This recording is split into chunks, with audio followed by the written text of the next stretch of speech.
Bismillahirrahmanirrahim. Qul ja'al haqq wa zaqal batil la yatakallamuna illa man.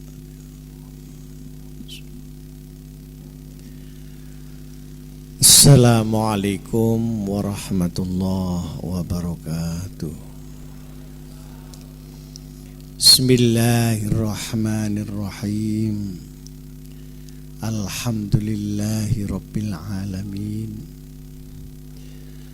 Wassalatu wassalamu ala ashrafil mursalin Sayyidina wa maulana wa syafi'ina wa uswatina wa habibina wa qurrati a'yunina Muhammadin sallallahu alaihi wasallam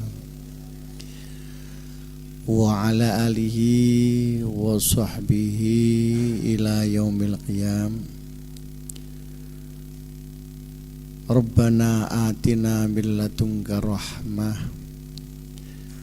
wa hayyi' lana min amrina rasyada. Amma ba'd. Anak-anak sekalian yang saya hormati, di dalam melengkapi latihan kepemimpinan hendaknya dilakukan 3 jenis manajemen sekaligus. Pertama, manajemen organisasi. Yang kedua, manajemen gerakan. Yang ketiga, manajemen manusiawi. Jadi ada manajemen organisasi, organization management, menyangkut pengorganisasian dari jumlah kekuatan human resources, diorganisasikan agar menuju kepada satu titik. Diversifikasi untuk menuju unity, dipecah untuk disatukan. Bagaimana intinya adalah pada pembagian kerja, pembagian tanggung jawab, tapi ujung-ujungnya satu. Ini inti dari manajemen organisasi. Manajemen gerakan itu lain lagi. Jadi bahwa organisasi ini solid, bisa dijalankan apa tidak, itu indikasinya adalah jumlah kekuatan ini bisa digerakkan secara baik apa tidak. Jadi manajemen gerakan itu sekaligus dia merupakan alat uji terhadap kebenaran manajemen organisasi itu. Jangan lupa bahwa kamu memimpin orang, bukan memimpin barang. Yang tidak hanya memerlukan organisasi dan gerakan, tetapi mereka juga memerlukan diorangkan, karena dia memang orang. Di sini bedanya pemimpin dengan aktivis. Kalau aktivis dia bisa aktifnya sendiri. Tapi kalau pemimpin dia mampu membuat yang dipimpinnya aktif. Dia tidak menggantung. Nah, itu harus dilakukan manajemen manusia atau human management, di mana anak buah secara sukarela dan gembira melakukan tugas-tugas itu. Jadi inti daripada manajemen manusia itu adalah emotional quotient-nya. Sementara manajemen organisasi dan manajemen gerakan itu mengandalkan intellectual quotient-nya. Banyak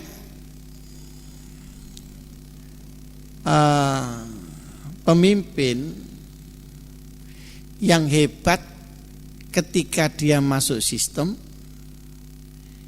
tetapi dia tidak ada artinya apa-apa ketika dia di luar sistem itu. Misalnya sekarang orang jadi tentara, dia jadi jenderal hebat ketika menjabat, tapi begitu pensiun di RT saja nggak ada yang milih dia itu. Kenapa?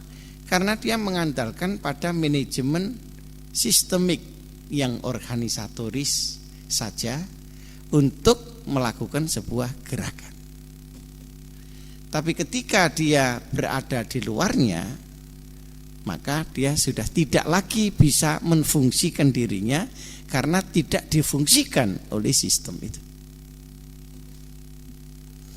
Ini perhatikan baik-baik. Uspam itu hanya kendaraan. Yang terpenting adalah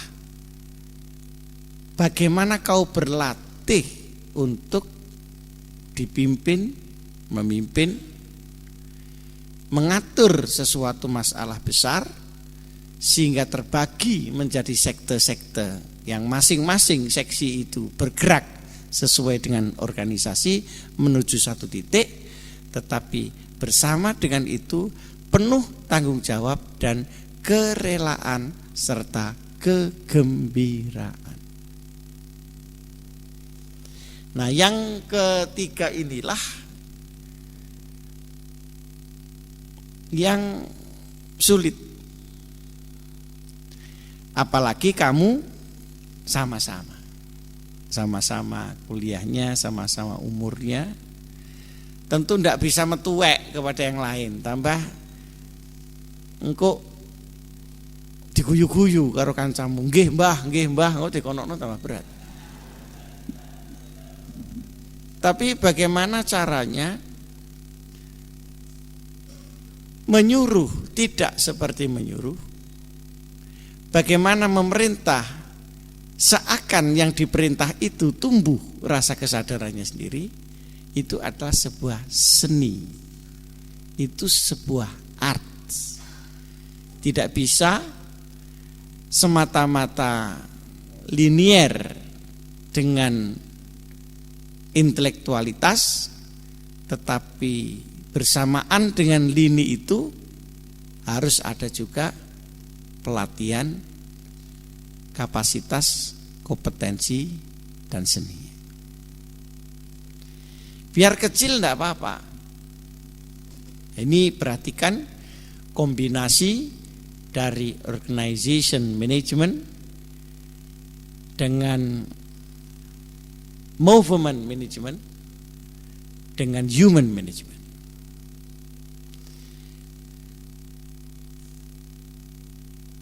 Dua, bahwa di dalam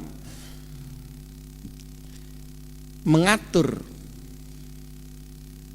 organizing itu masalahnya yang terpokok adalah berapa jumlah item masalah, berapa jumlah personil yang ada, bagaimana menyambungkan dan membagi sesuai dengan kompetensinya masing-masing.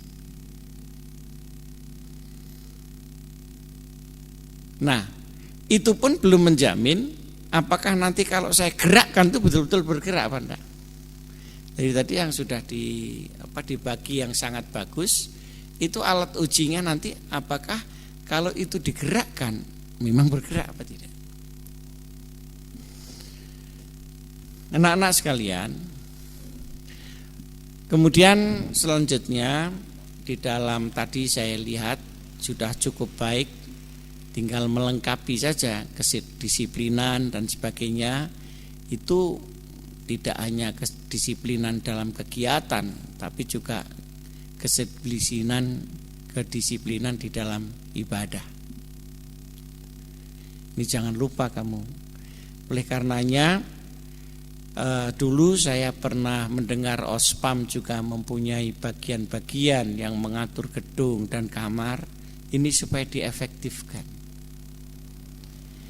Jadi kalau ada di kamar itu yang tidak berjamaah, hari itu siapa yang bertanggung jawab? Kepala kamarnya, itu supaya diatur secara bergilir. Jadi hari ini si A yang bertanggung jawab, mungkin nanti digilir minggu depan si B yang bertanggung jawab dari personil yang ada di dalam kamar itu. Ini menyangkut masalah kebersihan, menyangkut masalah ibadah, dan menyangkut masalah dirosah. Efektivitas ini sangat perlu, dan itu supaya tidak pening maka harus ada pembagian kepala-kepala kamar yang tentu nanti Ospam tidak sendirian, tetapi akan dilindungi dan dibantu oleh majelis asatidz. Nah kemudian apapun gerakan sebuah manajemen itu harus ada sektor controllingnya. Nah ini yang di Ospam atau di pesantren ini sendiri yang harus diefektifkan. Kontrol daripada program-program itu apakah berjalan ataukah tidak.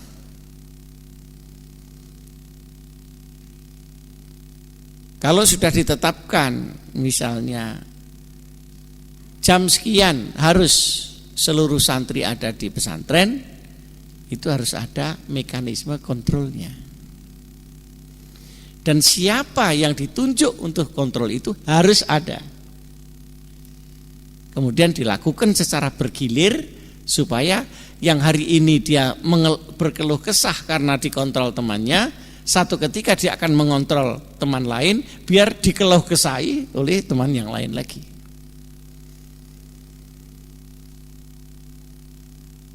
Nah, dengan diputar ini nanti akan menimbulkan sebuah responsibility. Bukan sebuah beban, bukan sebuah heavy, tetapi yang tumbuh adalah responsibility. Kalau itu diputar, yang dikontrol juga berputar, yang mengontrol juga berputar. Maka tidak ada atas bawah di situ, yang ada adalah rasa tanggung jawab. Untuk masalah-masalah yang bersifat kegiatan sosial. Kegiatan sosial ini bisa ilmiah, bisa pengabdian sosial. Bisa yang ketiga interaksi sosial. Yang menjadi bagian kamu adalah pengabdian sosial dan bersifat keilmuan sosial. Dalam seminar-seminar saya katakan hendaknya dalam 1 tahun ada bagian untuk masalah agama dan ada bagian untuk masalah umum. Tapi ingat, semua kegiatan-kegiatan itu harus diatur begitu rupa sehingga tidak menyedot seluruh kegiatan-kegiatan yang penting yang lain. Karena merasa mau jadi panitia, maka dia pergi ke Jakarta, berangkat sehari pulang 5 hari. Dengan gaya kesibukan panitia itu. Akhirnya panitianya enggak jadi, sekolahnya dia libur, dirosahnya juga enggak masuk. Akhirnya pengalaman kamu di Al-Hikam apa? Panitia, Pak. Jadi bukan lagi pengalaman tentang pendidikan. Nah, ini harus diperhatikan betul. Sehingga antara Ustadz dengan pembina Ospam ini diatur begitu rupa Sehingga kegiatan-kegiatan real untuk kegiatan-kegiatan ilmiah itu tidak menyedot secara fisik terlalu banyak, tetapi dihemat energi fisiknya itu. Bayangkan kalau 3 bulan 1 kali ada seminar besar, lalu persiapannya masing-masing 2 bulan, maka selesailah ya persiapan seminar itu saja kerjanya. Nah, tentu tidak begitu. Bagaimana kita membagi waktu dan menciptakan efisiensi dan efektivitas itu adalah kerja daripada organization management. Jadi menciptakan efisiensi dari gerakan banyak orang dan efektivitas dari gerakan.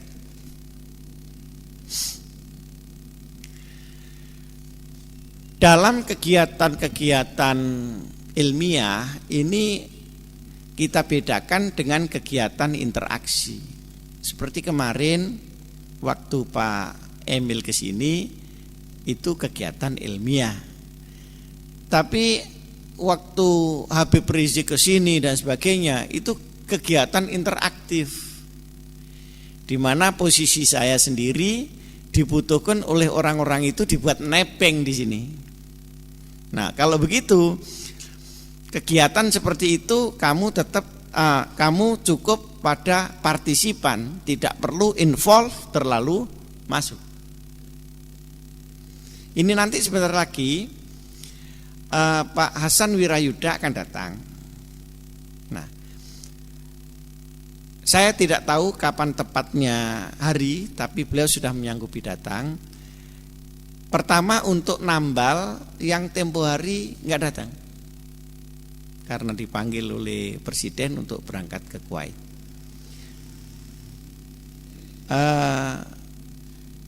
Yang kedua, untuk menjelaskan masalah-masalah menyangkut hubungan internasional Indonesia, baik secara makro maupun secara kasuistis, misalnya hubungannya dengan Australia dan sebagainya dan sebagainya.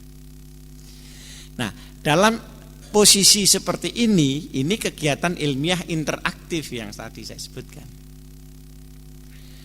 Ya, nanti rektor-rektor juga mau datang dan sebagainya dan sebagainya. Nah, mungkin titik beratnya adalah kepentingan informasi ini untuk banyak pihak lebih daripada informasi untuk santri Al-Hikam sendiri. Nah, itu bagian saya yang banggaan bangsa begitu. Dan saya sudah mempunyai cara bagaimana pesantren tidak tekor karena dibikin tempat oleh orang-orang itu. Kalau perlu bagaimana ada ilmu penggerogotan, di mana kegiatan berjalan tapi ada tirkahnya di situ. Tidak tahu halalan thayyiban apa cuma halalan saya saja, thayyiban apa tidak urusan belakang. Nah, saya tidak ingin kegiatan seperti itu membebani pesantren. Ini adalah ekstra kegiatan. Nah, yang menjadi seminar khusus ya tadi yang bersifat ilmiah boleh saja menyangkut wacana apa saja, tetapi pendekatannya pendekatan keilmuan. Jangan terlalu kental pendekatan politisnya. Lain dengan yang masalah interaktif itu tadi. Nah, ini semuanya kalau seminar-seminar yang kau buat sendiri itu tentu disesuaikan dengan kebutuhan Al-Hikam. Tapi kalau yang interaktif itu disesuaikan dengan kebutuhan keadaan pada saat itu secara makro. Tapi semuanya harus dengar. Maka saya sayangkan kemarin ada Pak Emil Salim datang kok ketepatan waktu libur, itu berarti kan tidak dihitung sebelumnya. Seharusnya santri dia harus mendengar apa yang dibicarakan itu. Karena itu bisa dipakai background ilmu pengetahuan, jadi untuk mengisi back mind dari kamu semua di dalam mengawal kebutuhan-kebutuhan ilmiahnya. Oleh karenanya perlu sekarang dibeli ya, insya Allah nanti saya sediakan duitnya lah. Sekarang cari duit itu menjadi sulit sekarang ini, tidak seperti dulu. Kita harus punya TV monitor, sehingga kalau di ruangan di atas ini sudah habis untuk yang interaktif itu tadi, kamu bisa melihatnya dari lantai 2. Nah, ini perlu disiapkan alat-alatnya. Nanti insya Allah saya akan carikan uangnya. Soal uang itu anak-anak, saya ingin memberikan tahu bahwa mencari uang hari ini sangat sulit. Pertama, karena uangnya sendiri sulit dicari. Karena sistem tight policy itu. Yang kedua, orang sekarang semakin miskin. Baik rakyatnya di tingkat menengah, di tingkat bawah apalagi, dan di tingkat atas. Semua surut. Yang ketiga, birokrasi sekarang sudah tidak bisa lagi memberikan bantuan tanpa dikaitkan dengan program. Kalau dulu bisa. Wali kota karena kebaikan hatinya ada budget untuk sosial nyumbang sekian. Sekarang sudah tidak bisa lagi. Sekarang kalau dikeluarkan uang itu untuk proyek apa dan kerja apa. Maka diperlukan kerjasama sebelum uang itu keluar. Sehingga pemerintah sudah tidak membarokahi sekarang ini dalam bidang uang itu. Yang keempat, pengusaha-pengusaha yang punya uang dan ingin membantu itu sekarang dihantui oleh KPK dan dihantui oleh politisasi. Sekarang ada orang kaya, ada perusahaan. Loh kok yang dibantu si A, kenapa si B tidak? Apakah ada motif politik di sini? Kecurigaan itu sekarang menjadi besar karena segmen-segmen politik terlalu banyak. Di samping kalau ada orang mengeluarkan uang sekarang sejumlah 5 juta untuk transfer harus pakai identitas. 5 juta saja ke atas. Untuk 100 juta dia harus ada clearance. Maka orang mau nyumbang direpoti begitu kan males gitu. Inilah yang menyebabkan sekarang sulit mencari uang. Oleh karenanya bukan hanya rakyat yang sulit, Al-Hikam itu menjadi seret untuk mencari uang. Semua uang yang bisa masuk hanya yang dikerjasamakan. Jadi misalnya ada menteri datang ke sini, tolong Al-Hikam dibantu. Itu harus dibuat dulu kerjasamanya tentang apa, kegiatan apa. Nah baru dikeluarkan uangnya. Itu pun kalau dia percaya sama saya.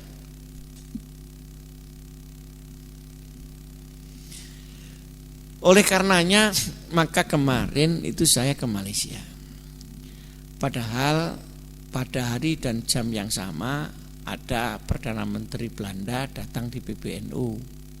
Akhirnya saya minta udah pindah ke Muhammadiyah aja. Kan Muhammadiyah seneng kalau didatangi orang besar, apalagi londo-londo itu seneng deh. Muhammadiyah kan modern gitu, modern. Kalau didatangi Habib-Habib enggak seneng dia. Kurang modern, di samping ya enggak ada uangnya. Ya sudah biar di Muhammadiyah saja karena saya sedang pergi ke Malaysia. Saya sedang menemui Perdana Menteri Abdullah Badawi. Kenapa dia yang saya pentingkan? Karena sedang dirintis kerjasama perdagangan. Orang-orang NU yang punya batu bara, yang punya ini, nanti dipul jadi satu, dia biar beli, nah baru parobati di situ. Sekarang ini mau minta uang kepada pemerintah itu satu yang hampir dibilang berat, yang bisa hanya kerjasama proyek. Nah, oleh karenanya kalau ada ide-ide dari Al-Hikam misalnya tentang lahan, tentang penanaman jarak, penanaman sengon dan sebagainya, baru bisa dikeluarkan duit. Jadi tidak ada sedekah cuma-cuma di situ, karena duitnya memang tidak ada. Maka oleh karenanya, maka kegiatan-kegiatan ini supaya hemat. Sampai hari ini sudah 14 tahun berdiri, Al-Hikam ini belum bisa self-standing budget, belum bisa. Tapi alhamdulillah berkahnya sana sini terus bisa berjalan. Tapi ini tidak boleh terus menerus. Satu ketika nanti harus bisa bagaimana Al-Hikam dengan gerakannya itu inklusif membiayai dirinya sendiri. Sebab saya juga tidak hidup terus. Satu ketika nanti saya dipanggil oleh Allah, maka Al-Hikam harus menjadi tetap besar. Tidak boleh ada dependensi di situ. Tapi sebagai rintisan-rintisan pertama tentu diperlukan hal-hal seperti itu. Nah, demikianlah anak-anak di dalam masalah-masalah yang menyangkut keuangan. Selanjutnya yang saya minta adalah ini Ma'had Ali, ini mau ada musyawarah nasional santri apa tidak, ini tidak usah dipaksakan, dia biar mengalir saja secara wajar. Kenapa? Karena kalau dipaksakan itu nanti duitnya sulit carinya itu. Tapi kalau oke, sana oke, sini oke, nah sesama oke itu bisa dirembuk, kamu bagian berapa, saya bagian berapa. Kalau kita oke sendiri, kita harus cari uang itu sendiri, dan itu mahal. Kemudian insya Allah nanti kalau tidak ada uzur ya, saya kemarin ke Malaysia juga mengundang Perdana Menteri untuk datang ke Jakarta menghadiri muktamar internasional atau konferensi internasionalnya NU. Itu nanti seluruh ulama-ulama di dunia akan hadir. Maka andaikan saya punya uang, kamu boleh datang ke sana. Atau andaikan yang kedua, andaikan kamu mampu urunan sendiri, kamu boleh datang ke sana sebagai observer. Bagaimana pembicaraan-pembicaraan tingkat internasional itu. Nah, itu akan menambah referensi daripada pemikiran-pemikiran. Selanjutnya, yang terakhir ini, mengingat kondisi ekonomi yang semakin hari semakin berat, jangan lupa kamu tetap mendoakan kepada orang tuamu. Mudah-mudahan beliau-beliau diberi rezeki yang berkah. Saya bisa mengerti bagaimana sulitnya hidup sekarang. Apalagi orang tua punya anak 2, 3, 4, sudah besar-besar, jadi mahasiswa, tempatnya berpencaran sehingga harus ngirimi satu persatu. Di samping untuk kebutuhan rumah sendiri, berat. Saya saja, anak saya yang sekolah tinggal 2. Yang lain-lain sudah tidak membiayai. Itu saja kadang-kadang masih mikir duitnya dari mana. Nah, saya bisa membayangkan kalau kamu punya saudara 2 atau 3 sekolah di sini, sekolah di lain tempat, bagaimana orang tua mau ngirimin itu dengan kondisi ekonomi yang Masya Allah sekarang ini. Sekarang ini berdagang tidak ada yang beli karena daya beli terus turun. Bisa memproduksi, marketingnya tidak bisa. mau besar, kondisi buruhnya seperti itu. Belum permodalan. Yang paling berat adalah daya beli masyarakat yang terus menurun. Nah, sehingga hanya orang-orang yang kerja keras dan orang-orang yang mendapat kekuatan Allah yang mampu meneruskan anak-anaknya untuk sekolah. Nah, kamu semua jangan tidak mengerti masalah itu. Jangan maunya sendiri. Jangan tidak tahu kalau orang tua itu sulit. Harus ada saling tenggang rasa. Doa kepada anak dari orang tua itu bagus. Tapi lebih bagus lagi adalah doa seorang anak kepada orang tua. Mudah-mudahan Allah Subhanahu wa taala melindungi kita sekalian. Allahumma sholli ala sayyidina Muhammad wa sallim radhiyallahu an kulli sahabat Rasulillah ajma'in walhamdulillahi rabbil alamin. Rabbana sami'na munadi yunadi lil iman an aminu bi rabbikum fa amanna. Rabbana ighfir lana wa tawaffana ma'al abrar. Rabbana zalamna anfusana wa illam taghfir lana wa tarhamna lanakunanna minal khasirin. Rabbana wa atina ma wa'adtana ala rasulika wa la tukhzina yaumal qiyamah innaka la tukhliful mi'ad. Rabbana zalamna anfusana wa illam taghfir lana wa tarhamna lanakunanna minal khasirin. Rabbana atina fid dunya hasanah wa fil akhirati hasanah wa qina azabannar. Subhana rabbika rabbil izzati amma yasifun. Wassalamun alal mursalin walhamdulillahi rabbil alamin. Aqulu qawli hadza wa astaghfirullah li wa lakum. Wassalamualaikum warahmatullahi wabarakatuh.